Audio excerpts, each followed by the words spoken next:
Hello and welcome to a Smurf P video, and today we are looking at Marvel Legends series X-Men Marvel's Vulcan.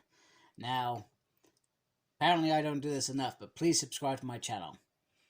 Let's move on to the figure, that's what I'm interested in. So, I am a big fan of Vulcan's run from Deadly Genesis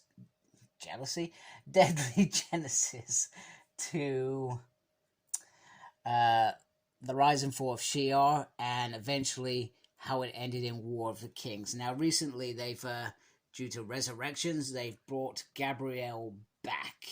Yeah, I'm not sure I'm a fan. And this figure is a new, I guess, the new mold for male bodies with similar body types, I guess. So out is the old Bucky Cap mold, which has been around for a decade. More than 2011, I'm sure, or 2013, I'm gonna say, maybe 2011. It was the Armin Zola thing. I had that figure. I liked that figure. I was a big fan of New Avengers. So there is some nice artwork on there, some artwork on there. If I move my camera up slightly, you can have a better look. And Vulcan sets his sight on total galactic conquest. Stand in his way are the X-Men, the Inhumans, the Kree, and his brother Havoc. There we go. And here are all the figures from the Bonebreaker Build-A-Figure wave. So if you're interested in any of those, check out my other videos. I think I've only got Havoc and Siren to finish up this wave. Wow, I've gone through it quite quickly. No, I say quite quickly. I probably started this about 3 weeks ago. Anyway, let's get him out of his packaging. So here he is, and I'm not going to say I'm disappointed. What I'm disappointed about is the fact that during Vulcan's reign, from being Kid Vulcan, being released in Deadly Genesis, and being a bit insane, and then to growing into the king of the Shi'ar, or the emperor of the Shi'ar. There was many transitions during that period. For example, he lost his eye, for example. He had a great, decent helmet, etc., staff to hold, and some nice cloaks. And I really hope that the folks at Cosmic Capes, because I believe they're fans as well, I hope they find a way to somehow celebrate some of those moments with capes. But it leaves me wondering is, why didn't we get some alternative heads? Why didn't we get a staff? Maybe we're going to get Emperor Vulcan at some point with the same mold, but with these accessories. But there's just a part of me right now that is just a little bit sad, because like I said, I'm a big fan of this character. He went through so many transitions through that short period of time. It was probably, I feel like it started 2005, 2006 Deadly Genesis, and then I think it was around 2008, 2009 War of Kings finished. So there's this whole process of amazing mini-series in between, the rise and fall of the Shi'ar Empire. It's all fantastic stuff, and all stuff you should read. Best way to read this, I'm sorry, I'm doing something that I don't usually do. So there's my War of Kings omnibus. This is actually going to re-release. Now, bear in mind, this does not show you Deadly Genesis, but it just shows you that whole, the rest of it. So everything that happens from Vulcan leaving planet Earth. So that's going to re-release. So if you got some money, 60, 70 quid in the UK, I suggest you buy it. You won't regret it. And if you do regret it, come comment on here and say, Paul, what on earth were you thinking of giving me that? So I'm sorry, I've digressed, because I really am a fan of this character. So I'm finding, sorry, let me just get out in there. So you can see in there, there's like some yellow in his eyes showing power, and I almost feel like his eyebrows are glittery, which is really, really bizarre. And then he's got really weird hair going on there. Now, there was always a thing during the 90s about a third brother. I think some people, there was a theory around it being Gambit, Adam X at one point.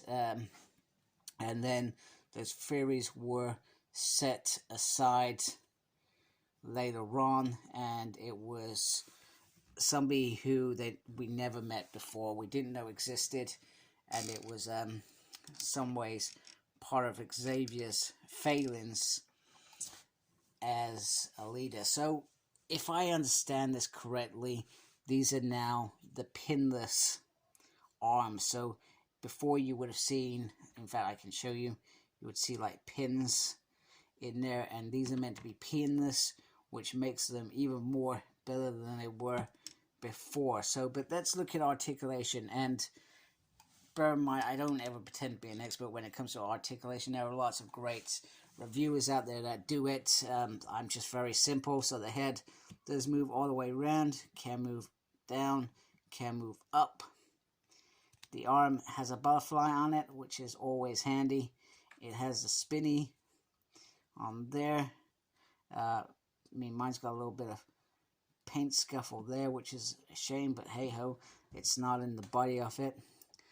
Then you got the swivel there. You do have the double joint, so this will be probably my first test of it. So there we go. Mr. Muscles, don't mess with me. Sorry, that was a bit crazy. There we go. So you can flick up and down. You can spin that around if you want. And you just have the ab crunch. Yeah. Sorry, that was a bit crazy as well. It's been a long day. I've had a long day at work. There's a spin there. There is a belt here. To bear in mind, it doesn't really affect it. Swivel on the thigh, which is always great. He can almost do the split. So that's actually pretty good. I feel like that's more than we've had before. Then there is the double on there, which is very cool. Swivel down here. Lefty, righty, up C, and a down Z. So they have really gone to town with this figure. I feel like articulation is pretty awesome, etc. So in terms of paint, they've gone with this sort of dark bluey sort of thing. I feel like they could easily take this figure and make Scarlet Spider-Man, the Kane version, very easily on there. It's got a nice belt there, which does slightly move. I feel like just got to be careful, just try and keep that in the crutch area. Now, this bit still frustrating is they've managed to keep this piece a separate color red. So this is a darker red here to this red. So I'm hoping you can see that. I always find those little bits a little bit disappointing, but you can say, well, they're in the knee pads or whatever, but it is a little bit irritating. Then you've got this sort of goldish sort of color on there, etc. So some of my favorite moments of Gabriel was when he was fighting Havoc. I think the eyes are really throwing this figure off for me personally. Just try and get, it's not really working out very well, but I'm really struggling to see those eyes, especially on camera, so I do apologize for that. But the eyes and this little flick of the hair at the front seem a little bit bizarre to me personally. So there we go. So there he is. He comes with the Bonebreaker upper body. It's got this little thing here, and that does come with a couple of little hands, etc., which I've just dropped on the floor. There we go. Okay, so here he is with his brothers, Cyclops and Havoc, and well, this is the buck mode. I'm not actually sure whether this is the buck mode or not. No, this one definitely is. But yeah, they do look sort of similar. It probably is the buck mode. So you can see, I'm hoping you can see the difference between the two figures in terms of size, etc., and how they look together. But I still like these figures. I still like this Cyclops. This is my favorite Cyclops. Astonishing X-Men. Or Utopia Leader, whatever you want to call him. But there is certainly a difference in terms, this does feel bigger. And I'm not sure if it's better. Time will tell. Mine's not good scuffs. That's always good. Start dropping stuff. That always gets me going. And here he is with his buddy Darwin. Now I do hope that they bring some of the other team in. So what was it? Petra. It's Petra Sway. I can't remember what. I hope that they bring them in anyway. But those kids have been brought back in Jonathan Hickman's universe anyway. So I hope you like my video. If you do, please support my channel by subscribing. I really appreciate that. Make sure you look after yourself. Very important these days. And as always, embrace the geekiness. Take care. Goodbye.